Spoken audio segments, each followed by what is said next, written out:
Здравейте! За тези, които не ме познават, аз съм Александър Скаут, автор на романа Вой и сборника Северозападни разкази.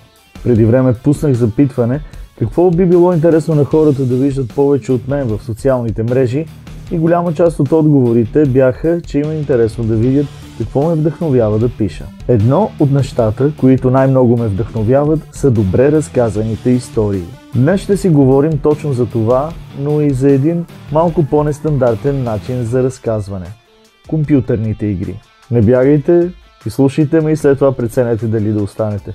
Едни от най-добрите истории, които съм срещал през годините, са били разказани чрез компютърни игри. В момента по тази игра, или по-точно по нейната вселена, работи Хенри Кавил, който има задачата да направи сериали, филми и въобще да изгради цяла кинематична вселена. Това е една сравнително нова игра, която ни показва как да изграждаме стоически персонажи, които не си служат много с думи, а говорят предимно чрез действията си. Ще видим как се изграждат отношения между различни персонажи в военна обстановка, но най-вече как се изгражда един могъщ, епичен свят. Днес ще си говорим за играта Warhammer Space Marine 2.